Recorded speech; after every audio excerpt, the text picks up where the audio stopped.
Hey guys, Justin back with an engineer's perspective, and I've got another quick mini review today, this time on the Wusthof Classic 7-inch Santoku.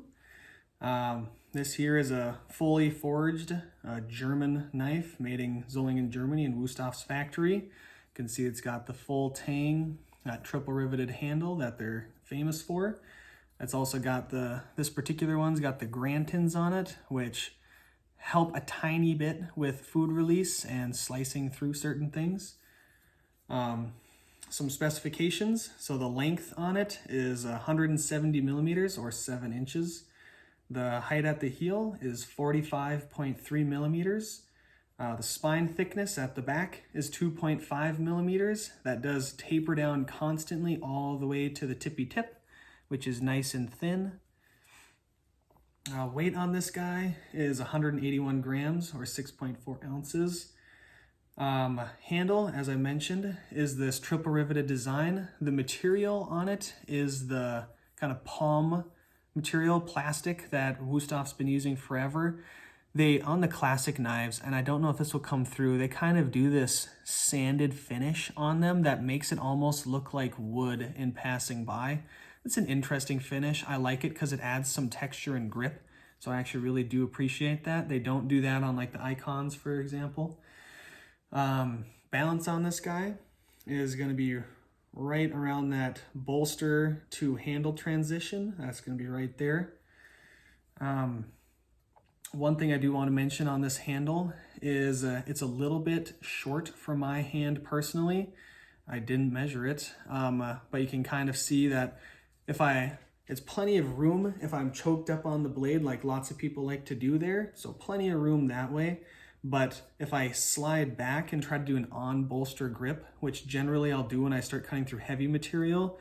So I'll be up front for the lightweight stuff and I'll try to get a more cushioned grip on that bolster to push through something thicker. And that's when I really start running out of room on this, guys, when I do that on bolster grip. So keep that in mind if you've got large hands. Steel that comes with this is standard Wusthof. It's their German X50CrMoV15 stainless steel, hardened to 58 Rockwell.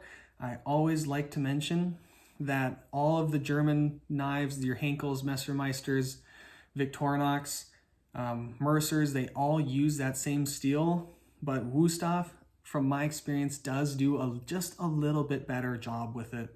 I do see maybe 5-10% improvement in overall performance because it's just a little bit harder and better heat treated than their competitors. So if you want that little bit of extra, as far as I can tell, Wustof's got it.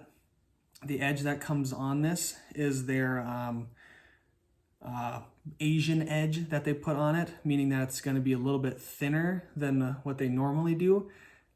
The ones I've gotten, Asian blades from them, have been between 11 and 12 degrees per side. I think they advertise it at 10, but that's what I've seen. Those will be about 12 thousandths, 11 to 12 thousandths behind the edge, which is pretty standard for German knives. I will say that angle is much too thin for this steel at this hardness. It has a tendency to want to roll. So what you're going to want to do is pretty quickly put maybe a 17.5 degree edge on it, or what I prefer is to leave the thin edge and do what's called a micro bevel. So just at the very apex, you've got, say, like a 20 degree angle, but the rest is that thin edge. Really recommend that on these. Some notes on it is it's very light and nimble, especially for a German knife. This is kind of in that Japanese style, which is why it's so much lighter. It's got this much flatter profile. Some of the German style Santokus are really round. I don't prefer that. I like this flatter profile. There is enough to rock, and I did bring something to cut. So I've got some celery here that I'll kind of demonstrate. So you can rock with it, but you can also chop with it. So it's a pretty versatile blade in that manner. The tip is fairly thin, so you can use the tip for pretty fine work, whatever you're doing.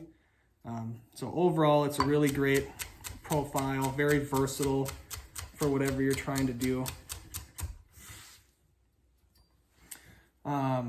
And yeah, on that note of being Japanese and a great profile, is it's ground very thin from spine to edge, thinner than some of the others that I've worked with, making for a particularly slicey blade that even feels pretty decent compared to some of my Japanese blades. So very well done on that. As I mentioned, the handle's a little bit small. It's not nearly as nice as the Wusthof Icon line, which has the same exact blade, but a different handle. I will caution that there's a downside with the Icon and that their handles are very heavy, meaning that on this knife, the balance is here near the bolster. On the Icon, it's probably going to be near that first or rivet or even behind that. It's going to be quite a bit more back heavy. So I prefer the lighter knife with the more neutral balance versus the Icon, which has that back butt balance, which is why I chose this over the Icon specifically. Yeah, overall, this is a really great German knife. It's definitely probably the top end of what you can get in terms of performance, but also price of German cutlery. This particular one is $150 USD, and that's November of 2021. So it's pretty expensive. You can definitely get very good blades that can outperform this in many ways for less than that. But in terms of German cutlery, this is pretty much the top end. If you do want to spring for this knife, but a little bit less expensive, there are some other options from Wusthof in their kind of dealer exclusive lines from Cutlery and More. You can go check those out and see if those are still available, or even their Grand Prix line. So I recommend checking those out for something that's a little bit less expensive.